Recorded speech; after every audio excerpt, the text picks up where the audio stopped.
ప్రభువైన యేసుక్రీస్తు నామానికి మహిమ కలుగును గాక. యేసుక్రీస్తు నామములో మీ అందరికీ వందనాలు. దేవుడు మిమ్మలను మీ కుటుంబాలను దీవించును గాక. పరిశుద్ధ గ్రంథం బైబిల్ దేవుని యొక్క వాక్య భాగము ఉదయకాల సమయంలో మళ్ళీ తిరిగి చదువుకొని ధ్యానించుకుందాం. పరిశుద్ధ గ్రంథం బైబిల్ దేవుని యొక్క వాక్య భాగము కొరింథీయులకు రాసిన మొదటి పత్రిక 2వ అధ్యాయము 9వ వచనంలో ఉన్న వాక్య భాగాన్ని చదువుకుందాం. ఇందును గూర్చి దేవుడు తను ప్రేమించే వారి కొరకు ఏవి సిద్ధపరిచినో అవి కంటికి కనబడలేదు, చెవికి వినబడలేదు, మనుషుల హృదయానికి గోచరము కాలేదు. దేవుడు తనను ప్రేమించేవాడు. దేవుడు మనల్ని ప్రేమిస్తున్నారు. ఎందుకంటే దేవుని యొక్క వాక్య భాగం ఏమని రాయబడుతుందంటే, దేవుడు లోకముని ఎంతో ప్రేమించెను కనుక సహోదరి మరి నిన్ను నన్ను మన అందరిని కూడా దేవుడు ప్రేమించినాడు కాబట్టే ఆయన మనము దారి తప్పి దేవుని యొక్క మాట వినక పాపంలోనికి వెళ్ళినప్పుడు ఆయన మనల్ని పరిశుద్ధులుగా మార్చడానికి శిలువలో ఆయన యొక్క రక్తము కార్చినాడు. ఆ రక్తం ద్వారా ప్రతి పాపిని ఆయన మరి పరిశుద్ధుడిగా మార్చడానికి దేవుడు ఇష్టపడ్డాడు. కనుక మరి నిన్ను నన్ను ప్రేమించినాడు కాబట్టే ఆయన నీ కోసము నా కోసము మనందరి కోసము మేలులు దాచి ఉంచినాడు. ఆయన యొక్క మేలులు కంటికి కనబడల, చెవులకి వినబడల, హృదయానికి గోచరించల.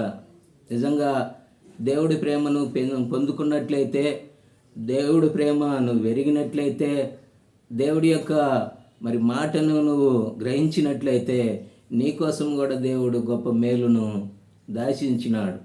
ఏమని రాయబడుతూ ఉన్నది? దేవుడు తను ప్రేమించు వారి కొరకు ఏవి సిద్ధపరిచినో అవి కంటికి కనబడలేదు, చెవులకి వినబడలేదు, మనిషి హృదయానికి గోచరము కాల. నిజమే, ఆయన మరి మేలులు అనేది అవి సామాన్యతలో దాగి ఉన్నాయి, అవి మర్మమై ఉన్నాయి. ఆ మర్మము, ఆ మేలులు నీకోసం నా కోసము మరి భూ సంబంధంగా మేలులు చేస్తూ ఉన్నాడు, పరలోక సంబంధంగా మేలులు దాచించినాడు. కనుక ఆయన ఉండే యొక్క మరి స్థలంలో మనల్ని ఉండేలాగున మళ్ళీ తీసుకుపోతానని ఆయన వాగ్దానం చేసినాడు. వాగ్దానం చేసిన దేవుడు నమ్మదగిన దేవుడు కాబట్టి, గొప్ప దేవుడు కాబట్టి ఆ మేలులు నీకు నాకు వర్తించాలని ఆయన మనల్ని ప్రేమించి ఆ మేలులతో మనల్ని నింపినాడు. కాబట్టి విశ్వాసముతో దేవుని వెంబడిద్దాము. ఆయన మన కొరకు దాచించిన ఆ మేలులను మనము కూడా పొందుకుందాం. దేవుడు వాక్యాన్ని దీవించి బలపరచునుగాక.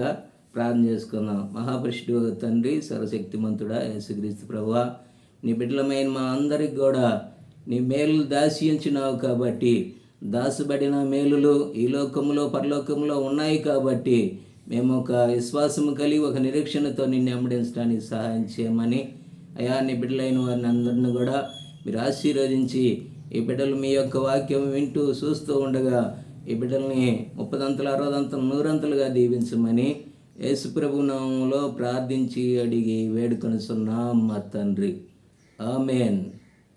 దేవుడి బిడ్డలారా, మరి వీడియోని లైక్ చేయండి, షేర్ చేయండి, సబ్స్క్రైబర్గా మీరు మార్చబడండి.